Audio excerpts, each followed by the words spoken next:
hecho? Sí. Bien, ahí empezó. Bueno. ¿Se ve? Ahí debería estar. A ver. ¿Se ve la pantalla? Ahí se Sí. está viendo, perfecto. Sí. Bien, genial. Bueno, vayamos al primer ejercicio que teníamos en este trabajo integrado, donde nos decía que la molécula de agua está separada y tenemos enlaces oxígeno-hidrógeno. Y fíjense que ahí puse una representación de la molécula de agua con los átomos de hidrógeno y de oxígeno.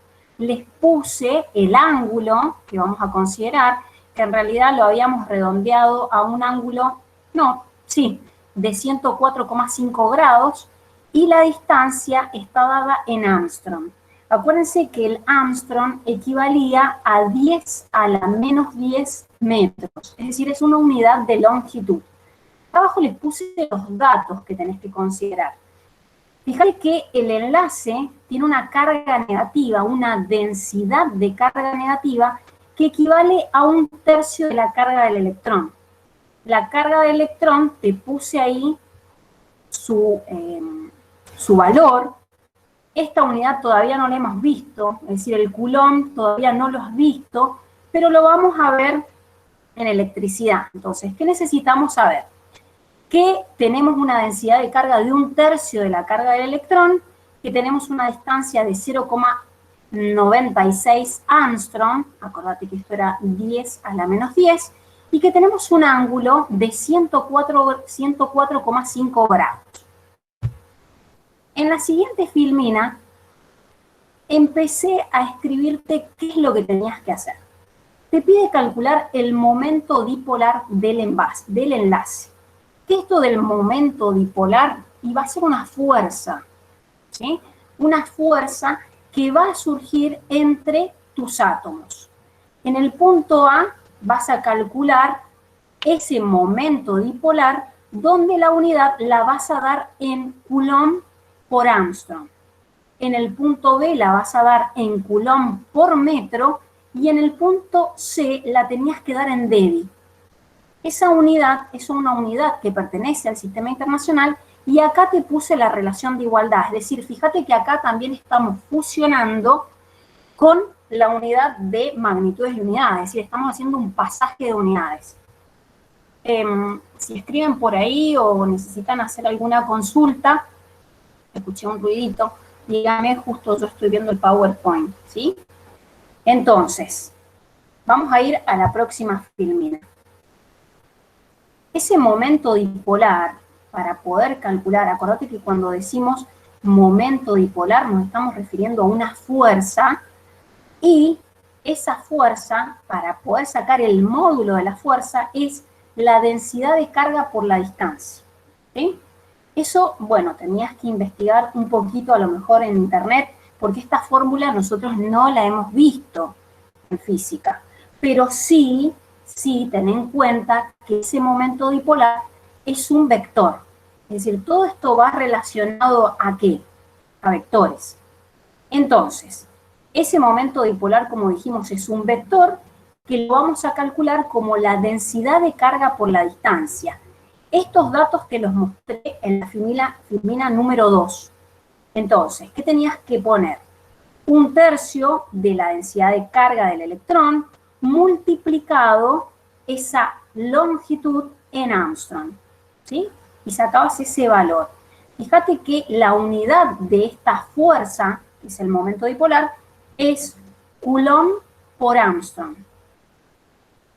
En el punto B, tenías que hacer un pasaje de unidades nada más. Es decir, tenías que pasar los Armstrong a metro.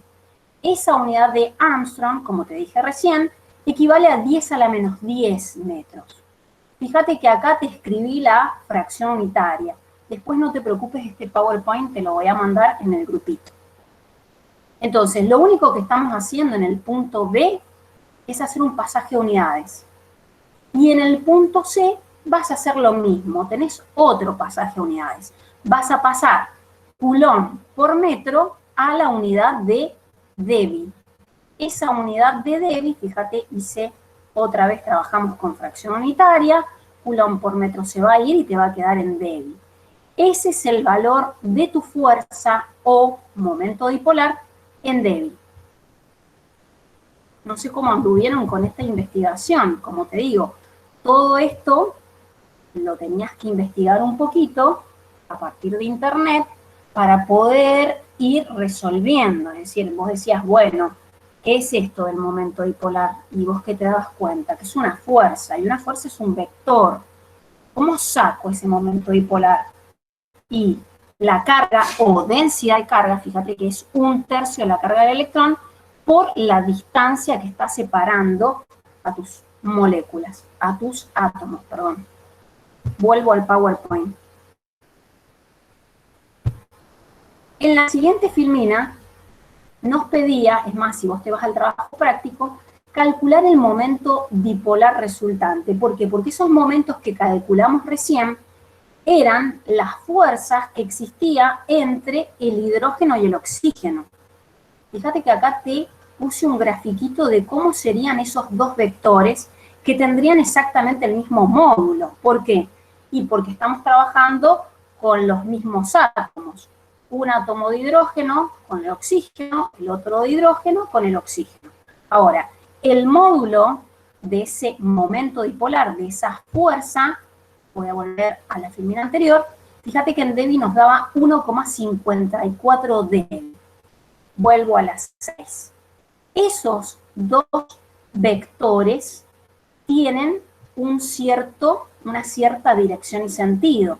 Fíjate que en el gráfico que tenés al lado, si sumamos esos dos vectores, es decir, ya estamos hablando vectorialmente, si sumás esos dos vectores, te va a dar un vector resultante. Y ahora vamos a hacer ese cálculo. ¿Qué vamos? Mirá, fíjate que acá te lo sumé por el método del paralelogramo. Hemos dibujado un vector de forma horizontal, que significa que hemos orientado la molécula de manera tal que nos quede una fuerza de forma horizontal y la otra, esta que está acá, esa, estaría formando un ángulo de 104,5 grados. Mira, te lo voy a mostrar en la otra filmina para que lo veas un poco mejor.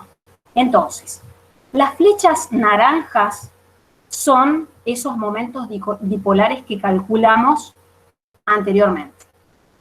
El ángulo que formarían esos dos vectores serían de 104,5 grados. Acordate que esos dos ángulos son opuestos por el vértice, significa que son iguales. ¿Qué vamos a tener que hacer?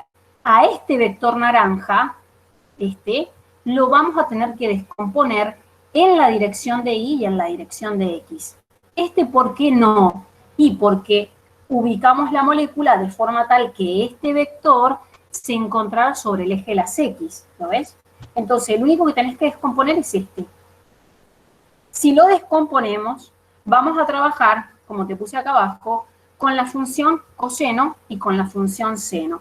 Fíjate que acá directamente te estoy poniendo la sumatoria de componentes X, donde tendríamos el vector naranja, que vendría a ser el momento dipolar de 1,54 Debye, más la componente en X de el otro vector naranja. Entonces va a ser el mismo módulo del vector, 1,54 Debye, por el coseno de 104,5 grados. Acordate que si ese ángulo es del segundo cuadrante, la función coseno va a ser un valor negativo.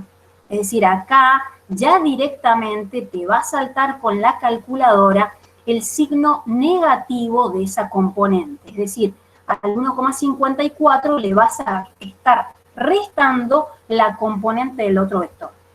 Y sobre el eje de la Y solamente tendrías la componente en Y del vector, este vector naranja que formaba el ángulo. ¿Lo ven?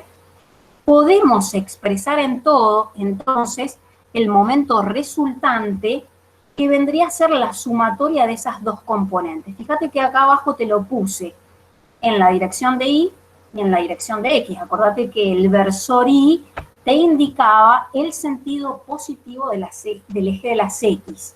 Y el versor J te indicaba el sentido positivo del eje de las Y. ¿Se entendió? ¿Vamos bien hasta ahora? ¿Mm? Medio difícil, profe. Medio difícil. Bueno, fíjate que en realidad lo principal acá es que vuelvo a lo que teníamos inicialmente.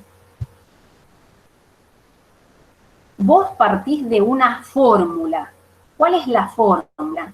Y la fórmula es que vas a sacar el módulo del momento dipolar que vos tenés en esa molécula con el hidrógeno y el oxígeno a partir de esa fórmula de 1/3 de la densidad de carga por la distancia. ¿Cuál es la distancia que separa tus átomos? Esa distancia de, vuelvo al PowerPoint, de 0,96 Armstrong. Es más, te lo había puesto, mira, vamos a volver a la primera filmina. Esa es la distancia que separa el átomo de hidrógeno con el átomo de oxígeno. Obviamente esas distancias, las dos son iguales. El ángulo que forman los dos átomos de hidrógeno es de 104,5 grados. Entonces, y ahora sí me voy más adelante. Esta fórmula, como les dije recién, no la hemos visto en física. ¿Qué tenías que hacer? Investigar un poquito y decir, bueno, ¿cómo hago para encontrar el momento dipolar que aparece en la molécula de agua? Y bueno, va a existir entre el oxígeno y el hidrógeno una fuerza. ¿Cómo se llama esa fuerza? Momento dipolar. ¿Cómo la saco? Y la densidad de carga por la distancia. La densidad de carga es de la carga del electrón. Ustedes saben mejor que yo la distribución de los electrones dentro de la molécula. ¿Ven? Acá se los puse. Es más, esa fotito me parece me la pasó el profe Roder. ¿Sí? Entonces, esos electrones producen uniones. Eso lo van a ver con el Roder y cómo es. Yo esa parte no la manejo. Entonces, ¿qué estamos hablando? Nosotros estamos hablando físicamente. Físicamente, lo que vamos a hacer es calcular esas fuerzas. Entre el hidrógeno y el oxígeno va a aparecer una fuerza. Esas dos fuerzas las calculamos con esta fórmula. Densidad de carga por distancia. Y una vez que encontraste el módulo de esa fuerza, que se llama momento dipolar, vuelvo a la siguiente filmina, la sacamos en varias unidades. Fíjate, acá en esta filmina la calculamos en función de Coulomb por metro. ¿Por qué? Porque la densidad de carga, el electrón, su unidad es el Coulomb, y la longitud, que estaba en Armstrong, la pasamos a metro. Abajo, ¿qué hicimos? Hicimos otro pasaje de unidades de Coulomb por metro a la unidad de Devi. Y por último, acá, ya nos estábamos centralizando bien en vectores. Obtuvimos el módulo de esas dos fuerzas. Es decir, esas dos fuerzas entre los dos átomos de hidrógeno con el oxígeno son vectores. Y para poder encontrar la resultante, lo que vamos a tener que hacer es una suma de esos dos vectores. ¿Sí? Vamos a la siguiente. Volvemos a la siguiente. Vos ya tenés el módulo de esas dos fuerzas que están en naranja. Es decir, el módulo de esas dos fuerzas que están en naranja era 1,54 dB. Fíjate que vamos a utilizar esa unidad de longitud. Y, perdón, de longitud no, de momento dipolar. Y esta fuerza, esta naranja, estaría formando ese ángulo de 104,5 grados. ¿Qué significa? Y que vectorialmente tenés que descomponer a esa fuerza. En la dirección de X y en la dirección de Y, que son esos dos vectores que te puse ahí en verde. Y después, ¿qué haces? Haces lo mismo que con cualquier sumatoria de vectores. Sumatoria de componentes en X, sumatoria de componentes en Y, y estoy expresando la resultante, que vendría a ser el vector rojo, la resultante del momento dipolar en función de sus dos componentes. ¿Lo ven? Finalmente, si yo tengo las dos componentes de la resultante, puedo encontrar el módulo y el ángulo, ¿no es cierto? Si buscamos el módulo y el ángulo, obviamente vamos a tener que hacer un Pitágoras de la sumatoria de componentes en X al cuadrado más la sumatoria de las componentes en Y. Acuérdate que siempre para poder calcular el módulo de un vector lo hacías con Pitágoras en función de sus componentes. Y en el ángulo, ¿qué vas a usar? Y vas a usar la arco tangente. Tenés el cateto opuesto y el cateto adyacente. Fíjate que cómo está metido en todos lados vectores, ¿o no? En todos lados. Estamos hablando de una molécula de agua donde esos enlaces te están produciendo vectores. Sí, mirá, te lo está diciendo ahí, Betular, te está diciendo, ¿ves? ¿Viste? Vectores es la vida misma. Está en todo. ¿O no, mi querido Ro? Pero por supuesto. O sea, igual para mí todo lo que hiciste de fórmulas, estamos a esto, o sea, prendemos una vela y aparece Satanás, porque para mí es brujería. Pero, De una, yo me sumo. de una, o sea, mal. Pero, ahora, la pregunta que le hago a los chicos. Ahora, después de ver todo el cálculo que le hizo la Chechu, de los vectores, de X e Y, ¿entienden por qué la molécula de agua es polar? ¿De dónde vienen que la molécula de agua sea polar y la de dióxido de carbono no? A ver, la respuesta. Ahí la Sofi, la Cami. ¿Los demás qué onda? ¿Vieron que cuando les hacíamos, fíjense los vectores, que la electronegatividad, que el hidrógeno, que pum? Fíjense ahí, muy bien la Cami, por la resultante. Fíjense, Chechu, si me podés poner el power de la molécula con los vectores. Con el ángulo, creo que es la 6, me parece. Fíjense ahí, por ejemplo, en la 7, en la filmina que está poniendo la Chechu. ¿Esa querés? O cualquier Bueno. otra también. Fíjense ahí, el ángulo que hay entre el hidrógeno, entre un hidrógeno y el otro, es lo que hace que la molécula de agua sea polar. La molécula completa. En cambio, en el dióxido de carbono, al ser 180 grados, se anulan los vectores.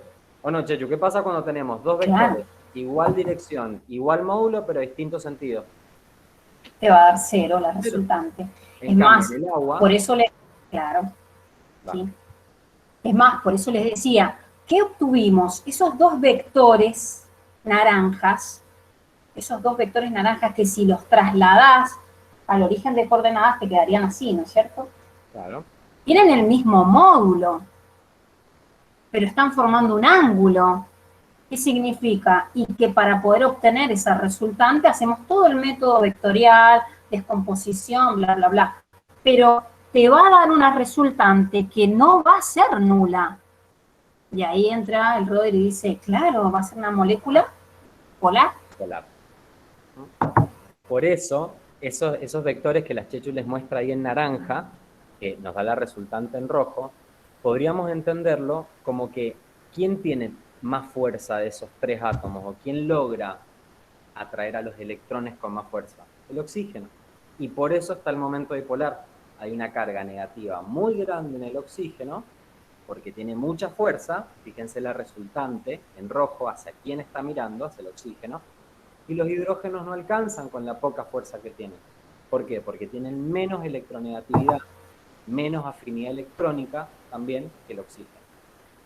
O sea que ahí, como dice la Cami, química y física, bueno, cuando entren a la facultad se van a dar cuenta que en realidad biología es química en realidad es física, y física en realidad, no sé, filosofía, ya, porque ni matemática, es como que te vas al otro lado.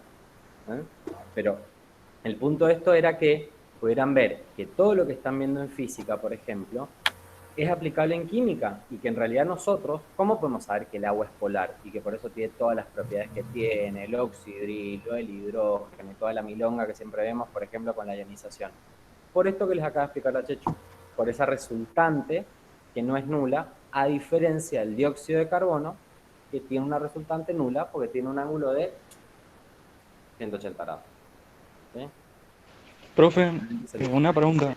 Sí, En el dióxido de carbono, o sea, la molécula es apolar porque se cancelan estos vectores, pero sin claro. embargo los enlaces serían polares, ¿o no? Exactamente. Siempre ahí, aprovechando la pregunta del Fer, siempre cuando hagan ese análisis, acuérdense que no es lo mismo decir el enlace es polar o apolar que decir la molécula es polar o apolar. Cuando hablamos de molécula es todo completo, lo que vieron con la Chechu. Cuando hablamos de enlace, simplemente comparar esos valores entre un átomo y el otro al lado. Ahí tenemos la diferencia entre los dos. Voy a agregar que vos sos nuestro oxígeno. Ah, Ay, me sonroja. somos las hidrógenos con la Gise, somos las hidrógenos. No, no. Creo que es lo más lindo que me han dicho en mucho tiempo. Jamás me Ah. han dado un piropo así. Me siento como emocionado. Me encanta parecer. Como carita de... Me encanta. Bueno, Bien. esto No sé era... si los chicos tienen... Sí, Dale. este era el aporte de física.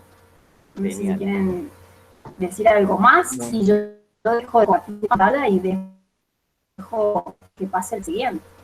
Joyes. Muy bien. Bien. Ahí entonces, seguimos después. Gise, si no me equivoco. Ahí vamos comparto, primero. ahí comparto. Dale. Ahí viene. Muy bien, Sof. Hola, Sof. Creo Muy que bien, lo más Sof. importante de estos talleres de integración, ahí mientras ella va completando, es que muchas veces ustedes van a estar estudiando para las 3 carreras, las 3 materias, y a veces dicen, ¿para qué quiero saber física? ¿Para qué quiero saber química? No me interesa esto de biología. ¿Pero por qué? Porque cuando entran a la facultad hay que hacer entre las 3, ¡pum!, integrar todo. Porque todo lo que estudien, laboratorio, la boca en el caso de ontología, el cuerpo humano en el caso de medicina, para tecnicatura, si van a hacer tecnicatura en quirófano, en oftalmología, en cualquiera de las que elijan, tienen que integrar las 3, si no, no lo van a poder entender. O sea que es re importante poder hacer esto. Ahí la cambio. Totalmente. Ya te siento.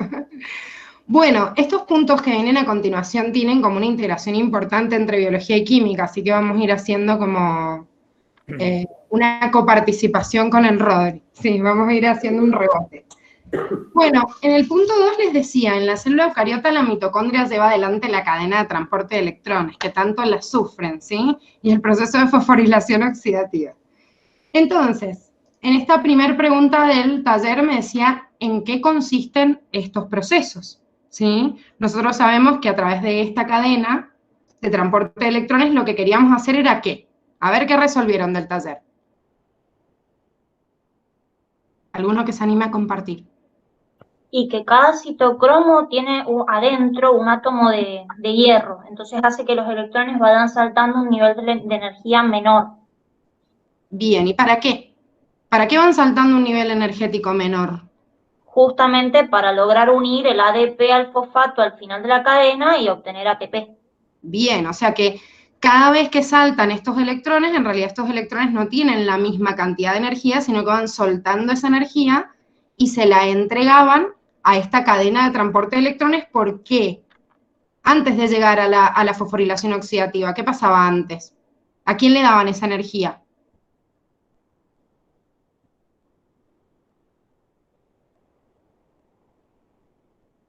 O sea, ¿cómo se activa la ATP sintetasa?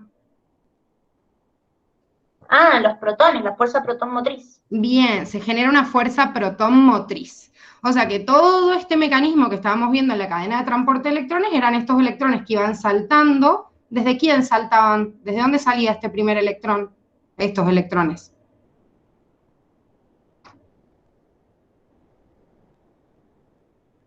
O sea, el primer citocromo, pero no. No, pero ¿quién le entregaba los electrones a la cadena de transporte de electrones? El FAD y el NAD.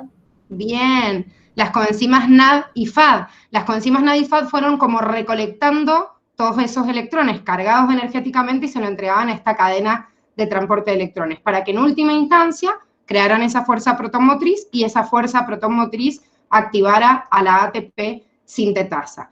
Pero si nos fijamos, que esto es lo que estábamos repasando, cuál era la finalidad de este proceso, ¿sí? Era obtener la energía para activar esta enzima. Sin embargo, ahora les pongo la imagen de lo que es lo que pasaba en la mitocondria. Acá vemos con la coenzima NAD. Recuerden que acá podríamos hacer lo mismo con la coenzima FAD reducida. Lo que hacían eran entregar entonces estos electrones. Vemos cómo van saltando en cada uno de los citocromos y en cada una de las proteínas uniporter que crean este gradiente de protones y cómo ingresaban en la ATP sintetasa. Sin embargo, la pregunta se me decía, ¿qué tipo de reacciones químicas se llevan a cabo? Y nosotros sabemos que estas son reacciones de óxido-reducción, pero lo que vamos a hacer es analizarlas un poquito más en profundidad, y acá el Rodri va a hacer como todo su aporte específico. Yo te he puesto el soporte como de todas, digamos, las redox, o obviamente las reacciones de óxido-reducción que vemos en cada uno de estos caminitos, ¿sí? Esto está interesante porque a muchos les quedaba como colgado, y cuando veíamos esto todavía no veían redox con el Rodri. ¿O no?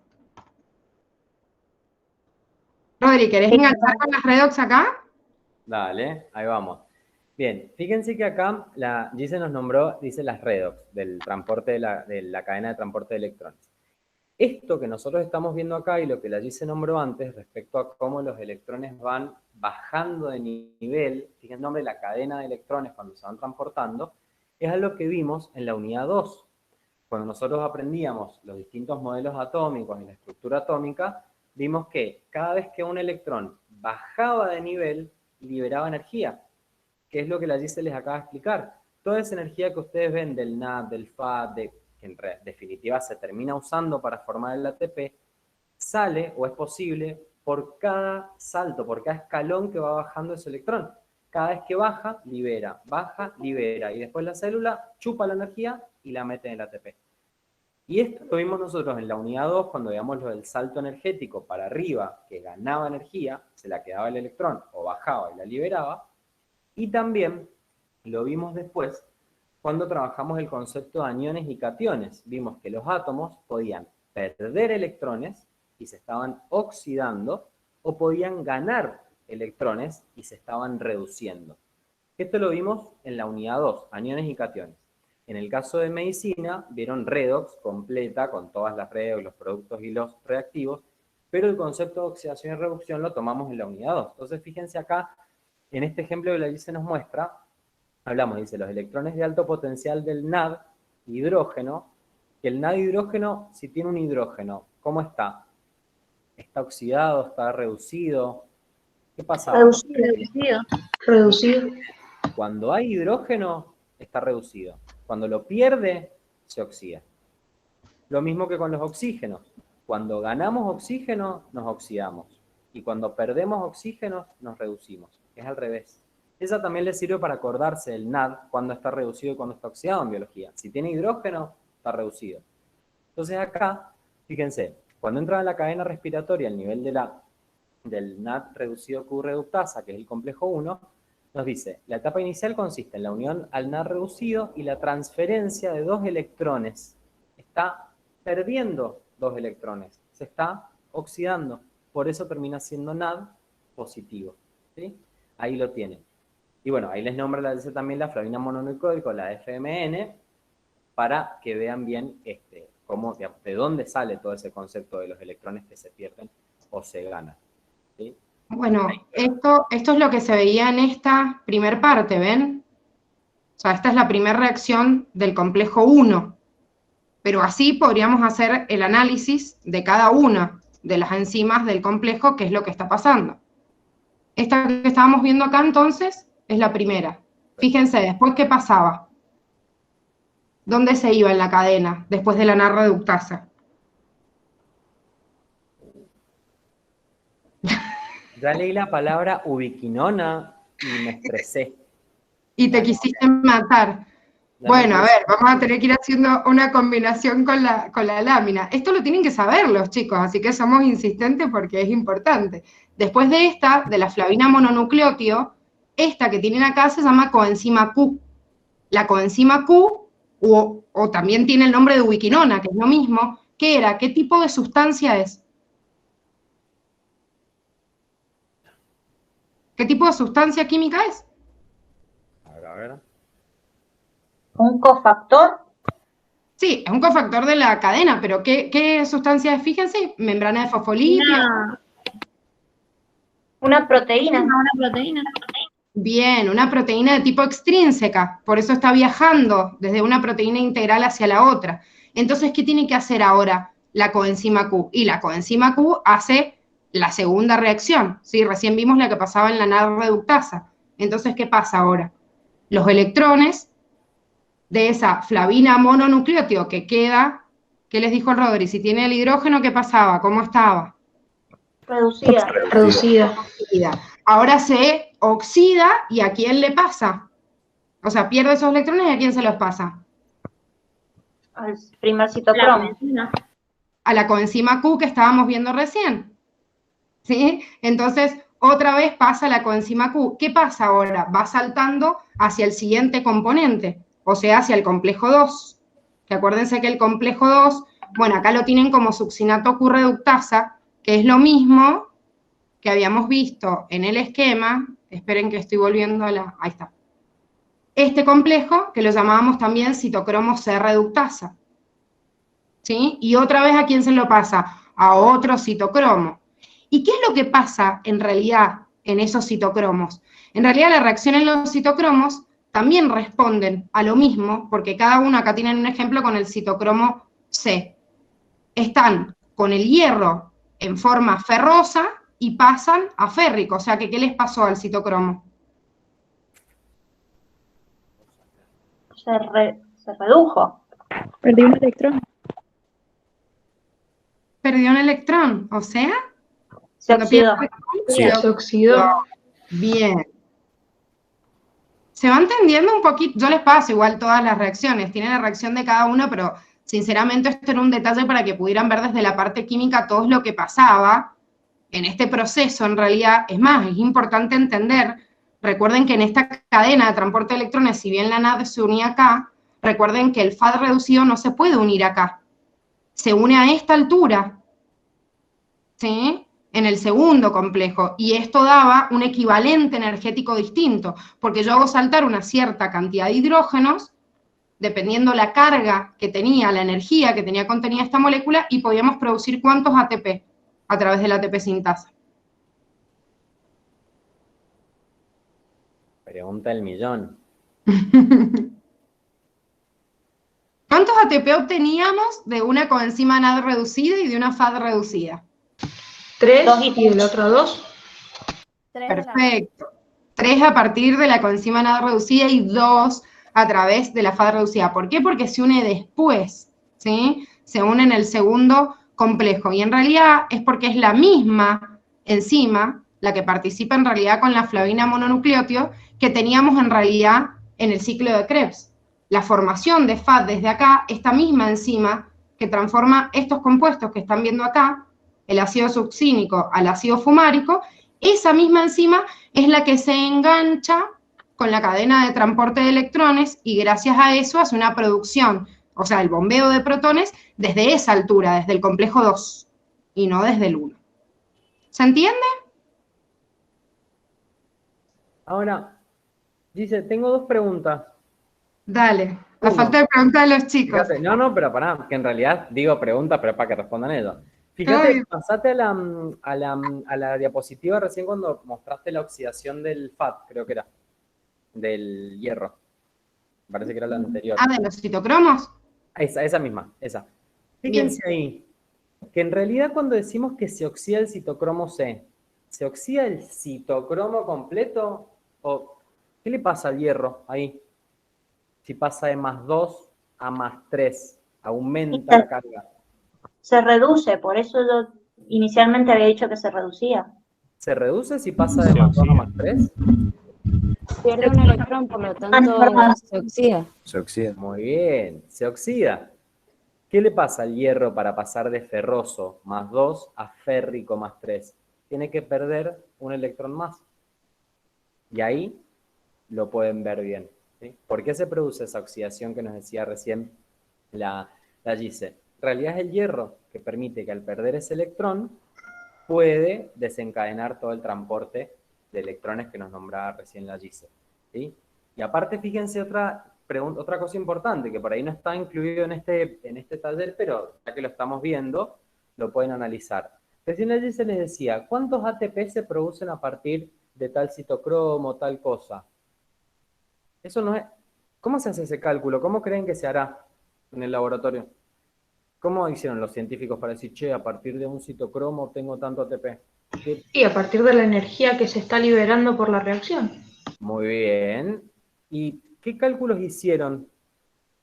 Que se puede hacer con una regla de 3, con un factor unitario. El rendimiento. Los de pureza, el rendimiento. Estequiometría. Eso que les dijo la Gise y eso que estudiaron en biología, me produce tantos ATP, tantos ATP. La respiración celular aeróbica me produce 38 ATP, creo que era. ¿Es estequiometría? Obviamente que a un nivel superior. La cabeza no me alcanza para hacer ese cálculo, pero es estequiometría. Todo lo que están viendo ahora en química es para esto. Para que después los científicos puedan agarrar y decir, che, ¿cuántos hierros? ¿Cuántos llevan el cálculo del ATP, por ejemplo? Por eso les da un promedio. Bueno, esto al entenderlo desde estequiometría, yo a los chicos les decía, a ver, una coenzima FAD me da aproximadamente 2 ATP, porque lo hago en energía y me da un promedio, un valor. Pero si dicen, no, pero para, ¿te da 38 ATP o te da 36 todo el proceso general? O te da... Es un promedio, porque es un cálculo. Y no en todas las células el rendimiento va a ser el mismo, va a depender de múltiples factores. Entonces lo que hacen los científicos es un promedio del rendimiento que tengo en cada una, en la cadena de transporte, o en la glucólisis, o en el proceso de oxidación en general. Hacen justamente un cálculo estequiométrico, como dice Rodri. Es como cuando vas a comprar el pan en la panadería y pedís medio kilo y puede ser medio kilo, pueden ser 600 gramos, 450, como va mandando, más o menos. ¿Sí? Más o menos. Eso mismo lo tienen ahí en biología. ¿Sí? Cool, muy bien. ¿Alguna pregunta hasta acá? ¿Algo que no se entendió? ¿Algo que quieran que repitamos? Por ahí para ver bien. No, pregunta, ¿también se puede medir, digamos, la cantidad de ATP que produzco por el calor? Tipo, porque un ATP son 7 kilocalorías, si no me equivoco. Entonces, tipo, medís la cantidad de calor y medís la cantidad de ATP, ¿o no? Total. Sí, se hace también ese cálculo, desde la energía liberada, siempre y cuando tengas todas las variables para poder estudiarlo, porque pensá que el ATP vos decís, bueno, te da esa energía, pero cuando vos estás oxidando un compuesto orgánico, en realidad también tenés energía de todos los compuestos intermediarios. Entonces tienen que calcular y tienen que saber calcular toda la energía que queda. De hecho, nosotros hemos visto algunos ejemplos de estudios, o sea, que se miden a través de calorimetría. Se me trabó la lengua. Y sí, se puede calcular desde esa forma también. Muy bien. ¿Querés pasemos al siguiente? Sí, si no hay ninguna pregunta, vamos entonces a la 3. ¿Puedo agregar una cosa? Sí. Que la enzima se llama citocromo oxidasa. Entonces, la primera parte de la enzima, el nombre, indica el sustrato sobre el que actúa, y la segunda parte, la acción que hace sobre el sustrato. Entonces, si sabes el nombre de la enzima, podés saber qué es lo que hace. Totalmente. De hecho, es el nombre que llevan las dos. O sea, por eso se llama una reductasa y la otra oxidasa. Pero lo que pasa es que uno siempre tiene que tener en cuenta en base a qué te lo dice. Porque en realidad en cada uno de los saltos, alguien se está oxidando. O sea, uno se oxida y el otro se reduce. Y en la siguiente reacción, o sea, cada vez que salta el electrón de una a otra, hay un proceso de oxidorreducción. Después yo lo puedo medir en el proceso total, pero en realidad en cada una de estos pasos hay una reacción redox. Pero de todas formas, lo que dijo la Cami también es un datazo, porque en biología es muy útil que lo piensen así, como les dijo recién la Gise también, porque fíjense que cada vez que vean el nombre de algún compuesto, alguna enzima, alguna hormona o algo en el nombre les dice qué es lo que hace o sobre quién actúa. Total, bueno, en la glucólisis que se tienen que estudiar todas las enzimas, porque las enzimas del ciclo de Krebs no se las toman tanto, pero en la glucólisis, por eso nosotros desarmamos el nombre de la enzima en partes, para que lo puedan ver, porque les dice sobre quién actúa, que es una enzima, porque me lo sopla con el término asa, y encima me dice qué hace. O sea, listo. O también, por ejemplo, las terminaciones o los prefijos. Fíjense, por ejemplo, lisis, síntesis, todos esos prefijos, sufijos, les dan el dato de qué es lo que hace. Por ejemplo, glucogenólisis. Por más que no sepan lo que es glucógeno, porque se pueden olvidar en el examen, lisis, dice, se está rompiendo. No se quedará, pues se rompe. Por lo menos, como para tirar manotazo de ahogado ahí. Qué graciosa la Checho. La Checho se queda siempre en la procariota, así que imagínate que ahora va a poder dar la unidad 4 en biología. Deberíamos hacer un día un taller entre los tres solo de la célula procariota. De una. El sumo. Yo creo que la Checho lo da entero. Amo la procariota, amo. Es mi tema favorito. De una. Gracias. No. Bueno, vamos entonces al 3. Me decía, sabemos que la célula tiene procesos metabólicos que liberan energía o guardan energía. Y el primero me dice cómo se denominan estos procesos. Bueno, también citando a la misma unidad, sabemos que el conjunto de estos procesos se llaman procesos catabólicos y procesos anabólicos. Nosotros vimos una comparación entre estos dos procesos a grandes rasgos. ¿Por qué? ¿Qué aportes me daba estudiar el catabolismo y el anabolismo? ¿O en dónde se producía catabolismo y anabolismo? En la fotosíntesis. Bueno, y me da un ejemplo de fotosíntesis. ¿Qué más? No sé quién más habló. Y el catabolismo, por ejemplo, lo que pasa en el hígado. Bueno, bien. ¿Saben qué era lo interesante de esta unidad y entender estos procesos catabólicos y anabólicos? Que por más de que nosotros tomemos como ejemplo el proceso de fotosíntesis dentro de una reacción anabólica como por excelencia y el proceso de respiración celular desde el catabolismo, tenemos que recordar que cada una de nuestras células tiene organelas que hacen funciones catabólicas y funciones anabólicas. Por eso ahí, la Cami dice el hígado hace un proceso, por ejemplo, catabólico. ¿En qué sentido? ¿Qué reacción? Y por ejemplo con los alcoholes o con todas las sustancias tóxicas, cuando rompe el glucógeno. También tiene anabolismo, obviamente, cuando hace la gluconeogénesis, ahí sería una... Bien, ¿y dónde ocurría esa gluconeogénesis? Porque la glucogenólisis estaba en otro punto, y eso lo vimos también en la unidad 2. ¿En qué parte del hepatocito ocurre? La glucogenólisis creo que ocurría en el citoplasma, pero no sé si estoy tan segura. No sé si estoy tan convencida. ¿Los demás qué opinan? ¿No se producía catabolismo también en la respiración celular? Sí, totalmente, o sea, a nivel de la mitocondria. ¿Pero qué otras organelas se les ocurren que hacen procesos catabólicos o anabólicos? Y las vesículas.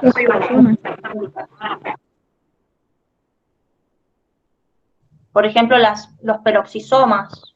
Bueno, los peroxisomas también hacen fase degradativa. ¿Y el retículo liso qué hacía? Empaquetar, lípidos. O sea, lípidos. Bueno, primero síntesis de lípidos, eso es anabólico, ¿sí? ¿Pero qué más hacía? Creo que podía desintoxicar a la célula, algo así. Bueno, ese proceso de desintoxicación celular que le estaba preguntando recién a la Cami, ¿dónde ocurría en el hepatocito? Ocurre en el retículo liso.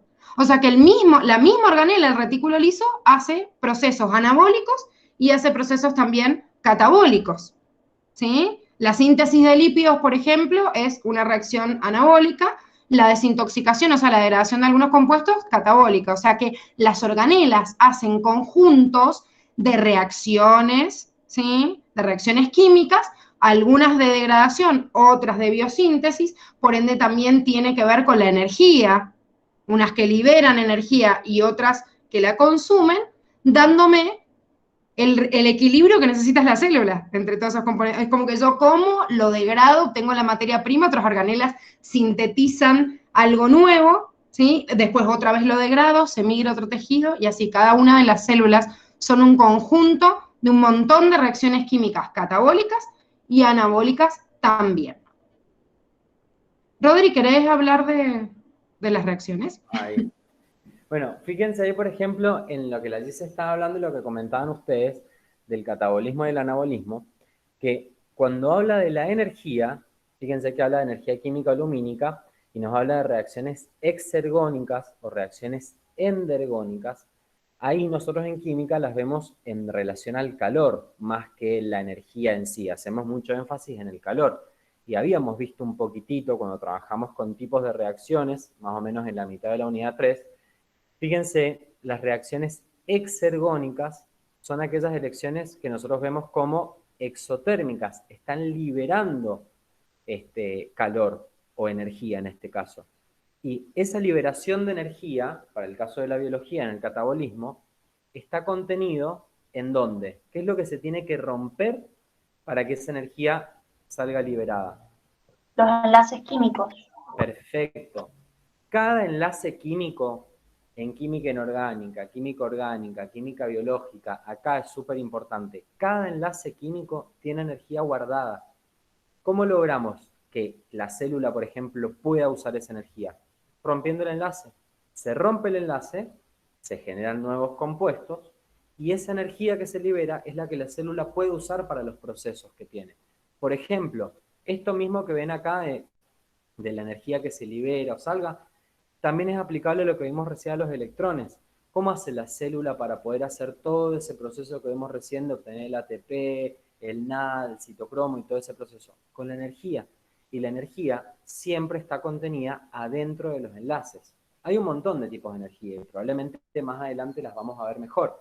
Pero, ¿cuál es la idea de todo esto?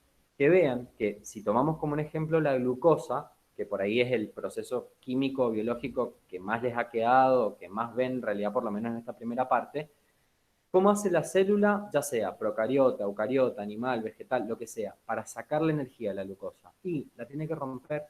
Cada vez que se va rompiendo, voy obteniendo distinta cantidad de ATP al final. Y eso es lo que después podemos usar para los distintos procesos celulares. Ahora, fíjense el anabolismo. El anabolismo es lo contrario. ¿Qué es lo que hace la célula con el anabolismo? Me dice, consume energía. Pero por ahí lo podemos entender de otra forma. En realidad, esa energía que está consumiendo la célula, ¿la tira, la desecha o muchas veces la guarda? Deme un ejemplo de un lugar donde la célula diga, che, esta energía no la voy a tirar, la guardo. ¿Qué proceso anabólico? Y el glucógeno, por ejemplo, guardas la glucosa. Por ejemplo, el glucógeno. La célula arma el glucógeno para guardar toda esa energía química que tiene la glucosa. Dice, en este momento no la voy a usar y o sea, nadie puede andar tirando glucosa como si fueran que tirar manteca al techo, no. Entonces la célula agarra la glucosa, las guarda y en cada enlace que se va rompiendo, cuando yo hago la glucogenólisis, que rompo el glucógeno para liberar glucosa, se libera energía química. Porque la célula dice, che, necesito usar energía. Rompe los enlaces. Por eso, fíjense que ahí ven, por ejemplo, lo que es convergente y divergente, hace referencia a esa cantidad de energía que se está liberando, para qué se usa, dónde está guardada. Y fíjense el ejemplo típico. Miren el catabolismo y el anabolismo. El final del catabolismo, dióxido de carbono y agua. El anabolismo, ¿dónde arranca? Fíjense. A partir del dióxido de carbono y del agua. A partir del dióxido de carbono y del agua. Es el mismo proceso, pero visto al revés. Y son todas reacciones químicas que arrancan. ¿Vieron como los ejercicios de estequiometría que hemos estado haciendo, donde les decimos siempre, son los mismos pasos, pero al revés? Bueno, acá igual. Arranco acá y depende de lo que quiera hacer, voy en una dirección o en la otra. ¿Sí? Por eso, cuando vemos química, es tan importante que vean esto, por ejemplo, de reactivos o productos, si es endotérmica, exotérmica, porque acá lo explican un montón. Y ahí tiene el ejemplo espectacular de para qué uso todo esto. ¿Sí? Y por otro, haciendo por ahí un aporte distinto, si ustedes ven, no sé, ¿han visto la cantidad de calorías que les puede liberar los azúcares, los lípidos y las proteínas? ¿Eso lo han visto? Creo que lo vemos más adelante. Bueno, más adelante ustedes van a ver, aunque lo pueden ver en los alimentos, en los productos, van a ver que si comparan moléculas, por ejemplo, una molécula de un azúcar, de un carbohidrato, una molécula de un lípido, una molécula de una proteína, el cuerpo la puede usar para obtener energía. pero no le va a dar la misma cantidad de energía. ¿Cuál de las tres es la que mayor cantidad de energía tiene? Según lo que puedan saber. ¿Cuál dicen, acá me como esto y me lleno de comida? De Los hidratos de carbono. ¿Y quién más? Los lípidos. Los lípidos, ¿sí? Por eso fíjense, porque uno cuando dice, che, toca adelgazar o nos ponemos a dieta o queremos subir de peso, por ejemplo, a veces nos dicen, che, ponele un poquito más aceite a la ensalada para subir de peso. ¿Por qué? Porque la molécula de los lípidos tiene mucha más energía que la del hidrato de carbono y la de la proteína. ¿Y por qué tiene más energía? ¿O por qué hay diferencia de energía entre el hidrato de carbono y la proteína? Por el tipo de enlace que hay uniendo a cada átomo.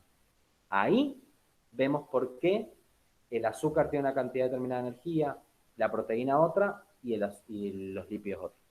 ¿Sí? Todo se da en los enlaces químicos que tenemos. Pero los lípidos son más difíciles de degradar.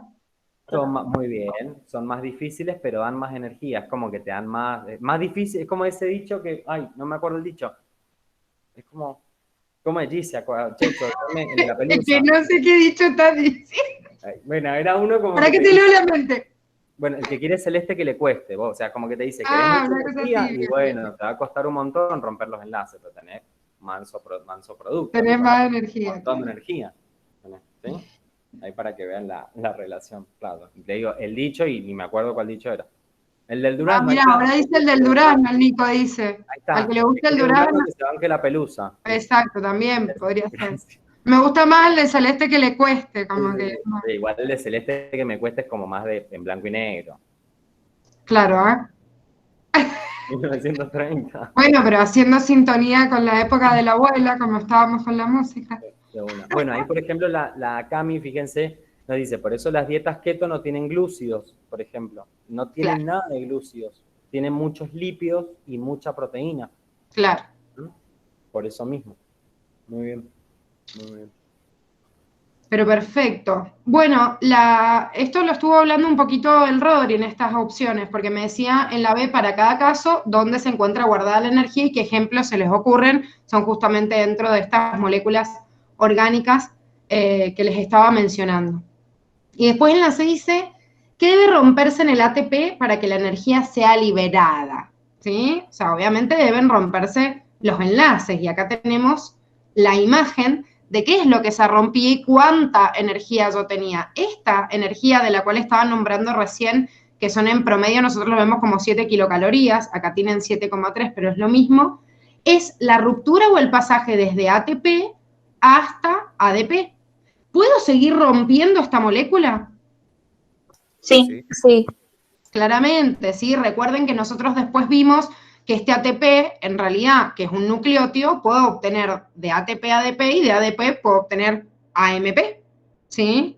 O sea, adenosin monofosfato. Y cada uno de los nucleótidos, cuando están en forma de monofosfato, bifosfato o trifosfato, tienen que, al unir los fosfatos, incorporar energía, y si lo sacan, o sea, si desprenden ese fosfato, desprenden también energía. ¿Sí? ¿Alguna duda hasta este punto? No, ninguna. Ahí, ¿puedo hacer una aclaración, Gis, ahí? Es obvio. ¿Ya que estamos? Bueno, miren la estructura del ATP y la del ADP. Esto es re importante para que vean. ¿Vieron cuando en la unidad 3 decían para qué me sirve la nomenclatura, si es lo mismo? Bueno, fíjense, ATP, adenosin trifosfato. Miren la estructura del ATP. ¿Cuál de todos los fosfatos es? ¿Metafosfato, pirofosfato, ortofosfato? Es el ortofosfato. Muy bien, el ortofosfato. Son 3 ortofosfatos unidos a un adenosin. Después, cuando pierde un grupo fosfato, fíjense la reacción que ahí les mostró la Gise. Cuando el ATP se hidroliza, por eso está la flechita de reacción con el agua encima, se está hidrolizando, que en orgánica la hidrólisis es como la diva del momento, la vamos a ver un montón. Y esto aparte les voy adelantando, que esto que estamos viendo, estas estructuras, y lo mismo que vimos recién en el ciclo de Krebs, es lo que vamos a ver en la unidad 5, dentro de varias semanas. que es química orgánica. Pero fíjense que ahí cuando el adenosintrifosfato ATP, vean la importancia del nombre y la estructura, porque por más que no sepan la estructura, el nombre se las está dando. Un adenosin unidos a 3 fosfatos. Cuando se hidroliza, que la hidrólisis significa que el agua ataca o rompe al reactivo, es decir, es una reacción entre el ATP y el agua, se rompe, se genera ADP y fosfato. ¿Por qué ADP? Adenosin difosfato. De los 3 que tenía, 1 se fue. Y me quedaron 2. Y ahí, ¿qué se libera en esa reacción, en esa primera reacción? Cuando el ATP lo convierto en ADP, ¿qué se está liberando? Que la célula necesita. Un fosfato. Un grupo fosfato. Muy bien. ¿Y qué además, qué más se está liberando? ¿Por qué la célula rompe el ATP en ADP y el ADP en AMP? Energía. Y la energía. Que se libera. Cada vez que yo al ATP, o sea, cada vez que a estos compuestos le saco un fosfato, se libera el fosfato y energía. Porque fíjense, produce más o menos 7,3 kilocalorías por mol. Cada vez que yo rompa y libere un fosfato, se está liberando energía. Por eso la célula las va rompiendo al AMP, al ATP y al ADP. ¿Sí? Esto que están viendo acá es re importante porque probablemente lo hayan visto y lo van a seguir viendo en biología también. Van a ver que todas estas reacciones que ustedes ven a la célula no solamente les sirven para liberar energía, sino que también les sirven para tener un control de lo que está pasando. ¿Sí? En respiratorio, si no me equivoco, allí se ve en el tema del AMP y todo eso, ¿no es cierto? Sí, en respiratorio y en excretor. Y en excretor, esto que están viendo es clave porque a través de todas estas rupturas de enlaces químicos que se van viendo, van a ver que en biología las tienen que tener claro porque dicen, ahora entiendo por qué pasa esto. Y a mí me pasó, en respiratorio van a ver algo que yo me acuerdo cuando lo estudié, incluso en la facultad, cuando estaba en segundo año de medicina y fisiología, yo decía, ¿por qué pasa esto? Y después cuando me dediqué a dar clases de química dije, ahora todo tiene sentido. Ahora entiendo por qué las células hacen lo que hacen. ¿Sí? Así que tengan esto siempre presente. ¿Sí? Para el nombre, sobre todo, para ver la importancia con la estructura. Yo les quiero hacer una aclaración acá que es re importante porque parece una estupidez y algunos ya lo han asumido, pero a veces en la nomenclatura en biología se confunden y justamente ahora que estamos junto con química para que ustedes entiendan que, y acá estamos viendo la fórmula completa y justamente lo que se está perdiendo es un ortofosfato, sepan que en la bibliografía de biología para representar la fórmula de ese fosfato que se pierde, a veces les aparece como una P solita con un signo negativo o a veces les aparece fosfato inorgánico, así una P con una I. Esto es incorrecto desde la química, les aviso que es una simplificación nada más para que sea más fácil de leerlo, pero sepan que es una representación gráfica de algo que químicamente no se anota así. Te digo porque parece una tontera, pero a veces me lo preguntan cuando estamos llamando respiratorio, o sea que parece que es algo que por ahí queda así. Sí, no, es verdad, igual que por ejemplo, fíjense acá, cuando me dice adenosintrifosfato, está usando la nomenclatura tradicional, fosfato.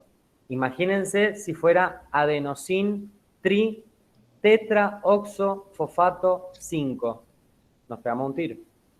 O sea que bueno, nomenclatura tradicional ven que la usan, pero sí está buena esa aclaración de la GISE para que no se... Sí, no, es que uno se pierde. A mí me ha pasado lo mismo que al Rodri, de llegar a la facultad y empezar a descubrir cosas que en el pre eran como chino básico y decir, mierda, o sea, ¿por qué me enteré acá adentro de estas cosas? Entonces, bueno. Y también ya para integrar a la Chechu un poquito, la importancia que tiene física en la... No, es que ahora entra la Chechu, ahora le doy el paso que tiene que calcular acá. El punto 4 es exclusividad de ella y ahora la unimos con la molécula de ATP. Así que, Chechu, ya sos una especialista en ATP también. Obvio, me encantó. Bueno, ahí vamos al cálculo del 4. A ver, les voy a compartir pantalla del Paint.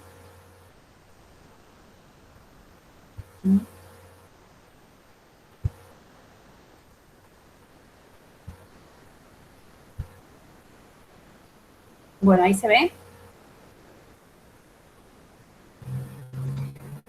En el punto 4, ¿sí? ¿Se ve? En el punto 4 teníamos que hacer un cálculo de la cantidad de energía liberada. Fíjate que la unidad que te daban era kilocaloría por mol. esa unidad de kilocaloría todavía no la usamos. La vamos a usar cuando estemos en la parte de trabajo, energía y calor. Es decir, esta parte de kilocalorías no la hemos visto, pero es una unidad de energía, ¿sí? Y obviamente por mol. Estamos haciendo un cálculo de esa energía liberada químicamente. Fíjate que en el sistema internacional la caloría equivale a 4,184 Joule. Esa unidad, a lo mejor la has visto, o en realidad sí la has visto, no, a lo mejor la vimos cuando hacíamos análisis dimensional y decíamos que el Joule era la unidad de trabajo o energía, ¿te acordás? ¿Qué significa? Y que si vamos a pasar y vamos a hacer un cálculo donde vamos a calcular la energía en Joule, vamos a tener que primero pasar el prefijo kilo, acuérdate que ese prefijo kilo equivalía a 10 a la 3, acá vamos a poder tachar kilocaloría con kilocaloría, es decir, estamos trabajando con ¿qué? Con fracciones unitarias. En química a lo mejor trabajás un poquito más con regla de 3, bueno, pero en física nos gusta más fracción unitaria. ¿Por qué? Porque a lo mejor tenés que hacer varios pasajes.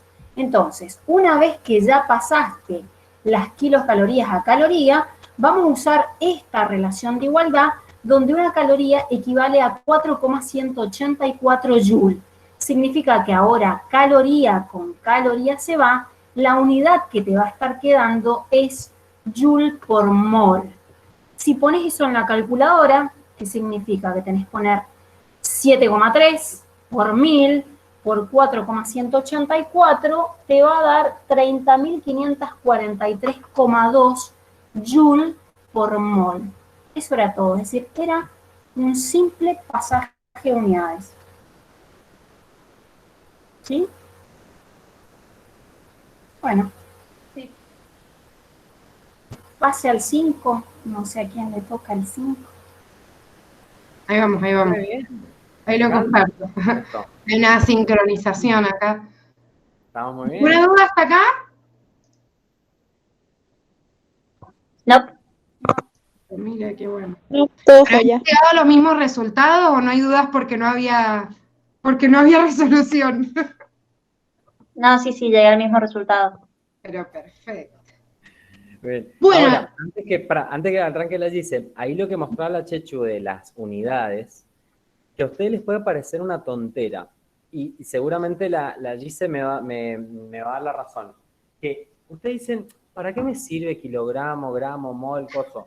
Ustedes se van a reír, pero a nivel mundial, las unidades en las que se mide la energía, la masa, los moles, no está estandarizada. O sea, cada país mide la temperatura, la energía, cómo se le canta. Entonces, puede pasar que el día de mañana, por ejemplo, odontólogos están atendiendo y dicen, che, necesito comprar fluoruro. Bueno, necesito tanto. Y el proveedor se los importa de China, donde a lo mejor trabajan en equivalentes por litro. Y ustedes nunca lo vieron. Tienen que hacer la conversión. O están en el laboratorio el día de mañana, por ejemplo, son técnicos en el laboratorio y dicen, che, tengo que buscar tanto para esterilizar. Y se lo aprendieron en moles y el laboratorio de Rosario lo ven gramos. Regla de 3 factor unitario. Es algo que van a usar un montón. Sí, total, chicos, tiene mucha razón el Rodri. Bueno, yo, por ejemplo, cuando estuve haciendo la tesis, todos los reactivos que compraba venían en unidades distintas, todos. ¿Vieron? Y no saben la cantidad de experimentos que salieron mal porque hay pelotudos que no sabían resolver el cálculo matemático, nada más. O sea, hacer la regla de 3 mal, le metiste una gota de más y cagaste, te va a salir todo mal. O sea, es básico. En la facultad lo van a ver también, por ejemplo, cuando estén estudiando distintas materias, que si estudian de un autor, por ejemplo, que es de Estados Unidos, trabaja en Fahrenheit, por ejemplo, la temperatura, y la masa la trabaja en las unidades raras que tienen los yankees, por ejemplo. Pero después el profe... Libras, generalmente en libras. Esta es la libra, por ejemplo. Pero después la profe de la otra materia le va a decir, che, mira, vamos a usar esta autora que es de España y usa gramos y Celsius. Y hay que saber conversión, porque imagínense si no después cuando tengan que hacer algún proceso o algo en laboratorio con un paciente van a decir, ¿qué hago? O sea que es re importante el pasaje de unidades, para la vida diaria, para todo. Hasta para las recetas es importante. Eso te iba a decir, los médicos en las recetas. El principal motivo por la cual hay que saber hacer intercambio de unidades. Receta de Brown. Bueno, o en los hemogramas también, que te sale la cantidad de glóbulos blancos por campo y cada campo es distinto. También, muy bien. Eso si pueden, así no les saco más tiempo, les dice, pero si pueden, busquen en sus casas algún familiar o entre ustedes y busquen los estudios que se hacen del hemograma o de las hormonas o los que se hayan hecho y comparen entre sus mismos estudios o con sus compañeros y compañeras y van a ver que las unidades, dependiendo del laboratorio que los hizo, son distintas. De hecho, para simplificarle a los médicos la lectura, a veces como no se saben pasaje de unidades, les ponen el valor de referencia. Es que es verdad, porque eso lo maneja cada laboratorio y lo hizo una unidad distinta, pero digamos como que deberías saber. Y las recetas, chicos, es básico. Yo creo que hay médicos que por ahí no saben hacer cálculos de regla de 3, que te recetan un antibiótico para tantos días y te recetan un antibiótico que tiene 20 pastillas y vas a decir, pero los días que me dijiste me da 24. O sea, ¿cómo hago? La regla de 3. De pastillas. Siempre, siempre. Por favor, no cometan esos errores. Se van a hacer cálculos básicos. Para eso el Rodri y la Chechu los va a matar todo el año, para que salgan entrenados. Bueno, vamos a la 5. Decía, el ADN está formado por una doble cadena. Y acá teníamos dos preguntitas. Una que me decía cómo se unen ambas cadenas y por qué, ¿sí?, pueden unirse de esta forma. Primero, desde la biología, recuerden que nosotros vimos que una cadena de ADN con la otra se unía a través de qué tipo de enlace. Es el que tenemos acá. Puente hidrógeno. Puente hidrógeno. Bien.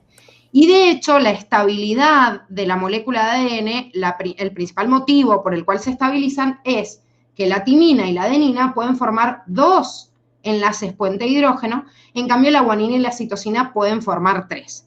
Ahora, yo les hago una pregunta. ¿Puede una timina unirse con una citosina? No. No, siempre con adenina. En realidad sí, y eso es una mutación. Cuando tenemos un cambio de base, es justamente una mutación. ¿Queda más inestable la cadena? Sí. ¿Tiende más a romperse? Sí, o sea, pierde estabilidad, pero cuando uno, o sea, ve el ADN mutado, por ejemplo, se equivocó la ADN polimerasa, y los procesos de corrección también, es porque unieron otra base distinta. O sea, ¿pueden esta de dos unirse con este? Sí, lo que pasa es que va a quedar uno así que lo va a desestabilizar. Pero ¿por qué yo permito en una cadena de ADN que se estabilice o que siga en pie si incluso no me concuerdan, como en el ADN mutado, las bases nitrogenadas? Porque no es el único tipo de enlace que me mantiene a las dos cadenas unidas. Hemos representado 4 de las fuerzas principales, que se las pongo acá en el Power y le doy el pie al Rodri para que desde la química las profundice. Más allá de la que vimos, ¿no? Ahí vamos entonces. Fíjense ahí, la hélice nos muestra las fuerzas que estabilizan la doble hélice de ADN. Primero nos nombra los puentes de hidrógeno y luego las fuerzas de Van der Waals, ¿sí? Ahí, fíjense los puentes de hidrógeno. Nosotros los habíamos visto, los puentes de hidrógeno. ¿Se acuerdan entre qué tenía que tener la molécula para poder armar puente de hidrógeno? ¿Entre qué átomos se podía producir esa unión puente de hidrógeno? Ser muy electronegativa. Muy bien. Y eran menos hidrógeno, nitrógeno. Y muy bien. Hidrógeno tiene que estar siempre, perfecto. Y había 3 átomos más que podía el hidrógeno armar puente de hidrógeno con ellos. Eran 3. El oxígeno. Flúor. Muy bien. Oxígeno, flúor. Y nos queda uno ahí. Y el nitrógeno. Que es el que está acá. Fíjense que en esta diapositiva ahí que nos muestra la Gise, todas estas uniones puente hidrógeno que se están produciendo, fíjense esos grupitos que se están mostrando ahí. Hay nitrógeno y oxígeno. En este caso el flúor no está, pero se está produciendo la unión puente hidrógeno. ¿Por qué? Porque, por ejemplo, entre la adenina y la timina, la adenina tiene ese grupo, ¿sí?, que es el grupo amina, que ya vamos a ver más adelante en orgánica, nitrógeno, hidrógeno 2, y ese hidrógeno de la amina, de la adenina, puede armar el puente de hidrógeno con el oxígeno de la timina. Y abajo, fíjense, el primer enlace y en el segundo, el nitrógeno de la adenina se une al hidrógeno de la timina. Es un enlace puente hidrógeno. Acuérdense que acá no hay reacciones. Nadie pierde electrones, nadie cambia ni tira para un lado, sino que es una unión de tipo, ¿cómo se llama? Electrostática. Es justamente por lo que me dijeron recién. Se da entre átomos muy electronegativos que siempre tratan de buscar electrones, pero no se los alcanzan a quitar al hidrógeno. Entonces el hidrógeno dice, bueno, me quedo unido a uno, ¿sí? Y se queda ahí en el medio pudiendo producir este enlace. Y bueno, ahí lo que les decía recién de la adenina con la timina y la guanina con la citosina, se da justamente por la cantidad de enlaces que se pueden formar. La timina y la adenina, 2 y 2. La adenina y la guanina y la citosina, 3 y 3. Si yo mezclo mal, que como les dice a veces pasa, que encima, aparte, dato curioso, ¿no? Uno dice, ay, no debe mutar nunca, la ADN polimerasa no se debe confundir nunca. Todo el tiempo se está confundiendo la ADN polimerasa, pero bueno, los mecanismos celulares lo corrigen, o no dicen. Uno piensa que nunca pasa y en realidad cuando te pones a contar... Sí, los chicos saben cada cuánto pasa, cada cuánto se equivocaba la ADN polimerasa. Cada 10 a las Cada 10 a las 7. 10 a las 5. A las 5. Un nucleótido cada 10 a las 5. Recuerden que después se reduce 10 a las 7 por la corrección coduplicativa. ¿Qué hiciste, Máximo? Perdón. No, sí, eso que justo dijo, profe, que por las correcciones. Y después venía la otra corrección que era que hasta 9 o 10 podía corregir. Bien, un nucleótido cada 10 a la 9 o 10 a la 10 cuando hacen la corrección postduplicativa. O sea que eso es mutación. Y ahí me puede quedar una base malapareada. Pero si fuera el único tipo de enlace que mantendría la cadena, imagínense que cuando el ADN estuviera mutado ahí, se iría a la miércoles la unión. Por eso estamos viendo las otras uniones que ayudan también a estabilizar la cadena más allá de estos puentes de hidrógeno. ¿Sí? Y ahí, bueno, las fuerzas de Van der Waals, acuérdense que en realidad las fuerzas de Van der Waals es un gran conjunto de muchas fuerzas distintas, que acá, bueno, al ADN, poder ir uniéndose. O sea, además de todas las uniones químicas que la biología hace posible con las enzimas y los nucleótidos y todo, la química ahí aporta esos enlaces electrostáticos para decir, bueno, hermana, quédate la doble hélice junta de alguna manera, ¿sí? Gracias a todos estos tipos de fuerzas que vimos en la unidad 2. Uy, acá se pudrió. Fíjense esas dos uniones que tenemos. Por un lado, las interacciones hidrofóbicas. Ahí, por ejemplo, lo que nos decía la Cami recién. El nombre me permite darme cuenta de qué es lo que está pasando. El sufijo fóbico significa que se aleja, que está en contra de. Entonces, por ejemplo, acá, hidrofóbico significa que se aleja del agua. ¿Sí? Que acá, ahí sí, si me permitís, voy a retrotraer hacia estructura celular, la membrana. ¿Vieron ¿se acuerdan la membrana celular, la doble capa? ¿Por qué tenía en el medio? Había algo ahí. ¿Doble membrana de qué? Fosfolípidos. Fosfolípidos. ¿Y cómo estaban orientados los fosfolípidos? Ya que estamos acá. Con las cabecitas para afuera y las colitas para adentro. Y las colas acá. Muy bien, las cabecitas para afuera y las colitas para adentro. ¿Las cabecitas quién las formaba? ¿El lípido o la parte de fosfo? No, el fosfato. Muy bien. ¿Por qué? Porque el fosfato es hidrofílico, es soluble en agua. Por eso la cabecita de fosfato del fosfolípido está orientada hacia el citosol o hacia el espacio extracelular. ¿Sí? Acuérdense que esta es una doble capa. En cambio, la cadena lipídica del fosfolípido es hidrofóbica. ¿Qué había entre cada cadena de fosfolípido en la doble membrana? Había algo ahí insertadito en la célula animal. ¿Colesterol? Colesterol. El colesterol es un lípido, es una grasa, que también lo vamos a ver en orgánica, es hidrofóbico. Por eso está ordenado de esa forma el fosfolípido. ¿Eh? Porque si no, al revés, la célula, no sé qué le pasaría allí a la célula si estuviera ordenado al revés el fosfolípido. Es como que se separa, como que se le sale el cinturón, no sé. ¿Qué pasaría? Estaría bueno ver esa imagen, me gustaría ver una célula con el fosfolípido al revés. Que tenía bloqueado justo el micrófono. No, creo que no se hubiera permitido justamente que se formara la célula. Recuerden que la condición para que exista célula es el material genético para autorreplicarse y la membrana.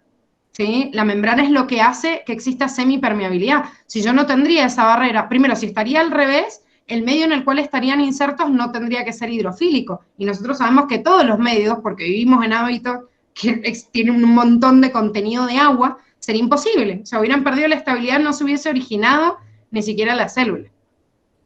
Les estaba buscando igual una imagen de esto en el ADN que estaba re bonita, pero no la encuentro, así que si la encuentro se las pongo y si no se las debo. Para que vean esta interacción en realidad. No sé si siguen viendo la misma pantalla o se las bloqueé con otra cosa. Yo estoy viendo las interacciones hidrofóbicas. Ah, bien, bien, esa. Bueno, no, para que se vean las interacciones también hidrofóbicas e hidrofílicas en la cadena. Porque en realidad, así como la membrana hace lo mismo, como les estaba repasando el Rodri, la misma molécula de ADN hace lo mismo. Hace interacciones justamente entre las bases que son hidrofóbicas, pero alrededor hace una interacción hidrofílica. Recuerden que quedaban los fosfatos, que a veces quedan cargados, entonces le hacen un medio hidrofílico por afuera, hidrofóbico para adentro, y hace como lo mismo que la membrana, la misma molécula de ADN, y gracias a eso también se estabilizan. Recuerden que nosotros vimos también como formas de estabilización de la molécula de ADN, las interacciones por apilamiento que hacen, las mismas bases nitrogenadas, es como que toman distancia una con otra, y entre medio de esas moléculas que quedan como cargadas negativamente, o que estos iones quedan justamente en la parte de la periferia de la molécula de ADN, se meten moléculas de agua. Entonces esto también la estabiliza. ¿Sí? O sea, se unen por interacciones electrostáticas también con el agua. Es la única, el último punto que tienen acá. Pensé en todo lo que dijo la Gise, de cómo se ordena y cómo se organizan. Es muy importante hacer la relación entre la estructura química y por qué permite ordenarse de esa manera. Por ejemplo, si hablamos de los fosfatos, que nos dice se estabilizan con iones positivos en la solución acuosa. ¿Por qué se pueden estabilizar? Porque el fosfato es un anión, tiene carga negativa. ¿Con quién se va a unir? Con los cationes, que tienen carga positiva, por ejemplo, ahí el magnesio. Y también los enlaces que forman el ADN y todas las estructuras celulares tienen todas estas interacciones viendo si el enlace es más iónico o menos iónico, más polar o menos polar. Por ejemplo, el fosfato es un enlace que tiende a ser muy iónico, o sea, es covalente, pero tiene una diferencia muy grande de electronegatividad entre el oxígeno y el fósforo. Por eso es soluble en agua, que es una sustancia polar.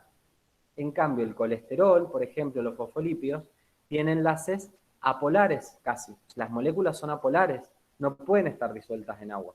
Por eso el ADN está como cubierto, porque dice, bueno, protejámoslo, es re importante, si no se pudre, si no, no lo protegemos. Ahí lo tenemos. Y ahí hay una flor. Ah, está. Bueno, estas eran los tres mecanismos que habíamos visto desde la biología que permitían justamente la estabilidad de esta molécula, ¿sí? Que estábamos viendo acá. Ahí le encontré la imagen. Ven que se ven todas las carguitas negativas alrededor, y esto es lo que estábamos viendo justamente cómo se estabilizaba por las uniones o las interacciones con el agua en la periferia. Los enlaces puente hidrógeno que estábamos repasando y las fuerzas hidrofóbicas entonces que se generan por el apilamiento de esas bases nitrogenadas. Bueno, queridos, ¿alguna duda? No, ahora no. No. Pregunta, consulta, algo para agregar, anecdótico, ¿no? No, Gise, por Los ahora. enlaces fosfodiéster, perdón, no sé a quién interrumpí.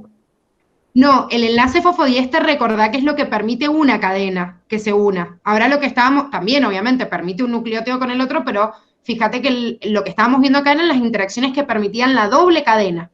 El enlace fosfodiéster lo que te hace es que se una uno con el otro para formar una cadena. O sea, también es una fuerza, o sea, para unirla, pero una cadena y no la doble. ¿Sí? La pregunta esta iba destinada a por qué se mantiene la estructura en doble hélice. Pero muy bien, la unión de nucleótidos es por enlace fosfodiéster. Una unión esencial en todo caso en el ARN. También. Sí, en los dos. En el ARN y en el ADN. Porque sin enlace fosfodiéster en la doble cadena estarían quebradas por la mitad. Así que... Totalmente. Aparte es mucho más estable, chicos, ese enlace fosfodiéster, porque ustedes imagínense cuando yo artificialmente, y ahora vamos a estudiar en Monera esto que hemos venido nombrando en algunas unidades de la PCR, que es la técnica de reacción en cadena de la polimerasa, pero vamos a ver en realidad de dónde sacaron esta enzima, porque la sacaron de una bacteria de Archaea sumamente resistente.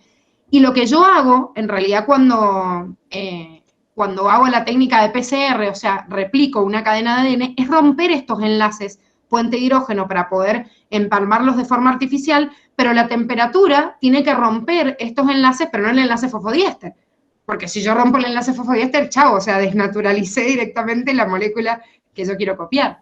Entonces también es importante tener en cuenta las uniones porque a veces yo quiero, o cuando se está haciendo justamente la duplicación, la transcripción, la traducción, siempre es el acoplamiento de un tipo de unión que no va a ser el mismo que une a cada nucleótido con el otro.